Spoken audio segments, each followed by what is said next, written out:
This is an example of number 11 on the 2-5 homework. There's quite a few things involved here. It gives you two functions, and then it says give the domain of f of g of x.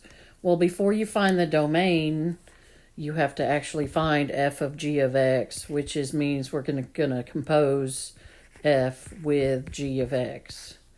So basically, we need to plug in g of x into f everywhere there's an x. So start by doing that. So that's going to give me the square root of 42 minus, and then make sure you put a parentheses because it's minus that whole thing, the whole g of x.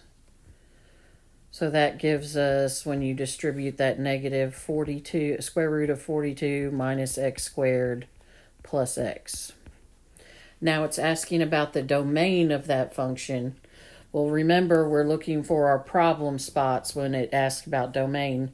And since this is a square root, you can't have a negative number under the square root, or you'll have no real answers.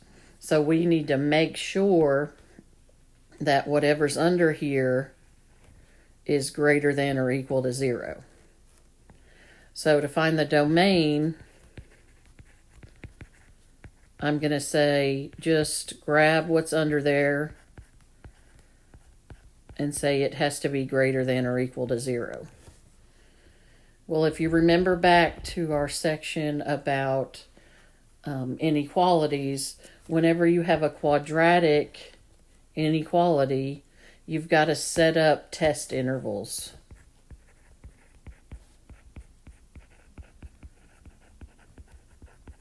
And see which ones make this inequality true. What values of x make that true? So you basically just pretend that this is an equal sign, and I've got a quadratic. I'm going to go ahead and put it in order: x squared plus x plus 2, and we're just going to say equals 0. We're going to come back to the greater than or equal to in a minute. And then I'm going to factor this. So first I'm going to multiply everything by a -1 so that I can get rid of that negative as my leading term. So that'll give me x squared minus x, and this should be 42, sorry, minus 42 equals 0. So when I factor that, I need factors of negative 42 that add to be -1. So my factors of 42, I'm just going to, if I think about it, it's not going to be 1 and 42. It's not 2 and 21. The ones that are going to work are a 6 and a 7. 6 times 7 is 42. And then when you subtract that, you get 1. We're going to have to make the 7 negative and the 6 positive, so you can get a -1 when you FOIL that back out. So if you FOIL that, you'll get x squared minus 7x plus 6x minus 42, and that'll give you back the quadratic. And so when I set those equal to 0, I get x plus 6 equals 0, and x minus 7 equals 0. So subtracting 6 will give me x equals -6, and adding 7 to both sides will give me x equals 7. So these are your two important numbers, or let's call them critical numbers, that you're going to set your intervals up on the number line. So if I have a number line, I've got a critical point at -6 and a critical point at 7. So I'm going to set up intervals on the number line. So this one will go from -infinity to -6. And let's put a bracket on that because our original thing is or equal to. This middle is going from -6 to 7. And then this is going from 7 to infinity.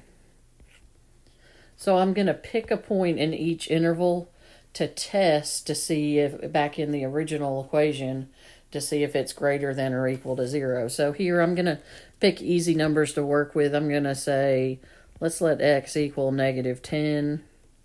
Here, between negative 6 and 7, 0 is an easy number to work with. And then here, let's pick positive 10. So I'm going to take those numbers and test them. So let's say x equals negative 10. I'm going to plug that in this original solution. So I'll have 42 minus a negative 10 squared plus a negative 10 is greater than or equal to 0.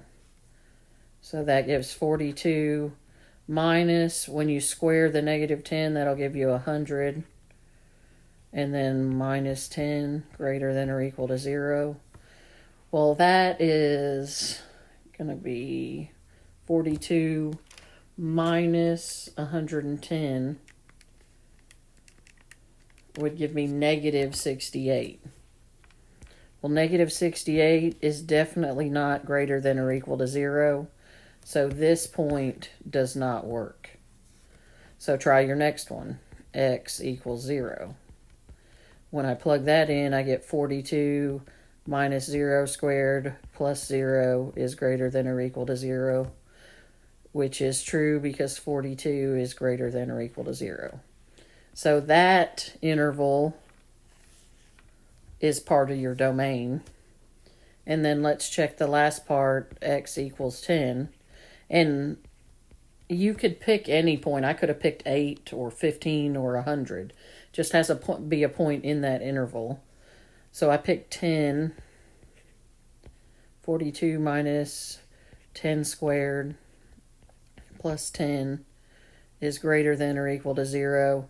That's going to give me 42 minus 100 plus 10 is greater than or equal to 0. Well, that will be negative 58 is greater than or equal to 0, which is not true. So that interval doesn't work either. So the only part that works is your negative 6 to 7. So the domain of the composition of f of x of g of x is going to be negative 6 to 7 with the brackets. I hope that helps you on your homework.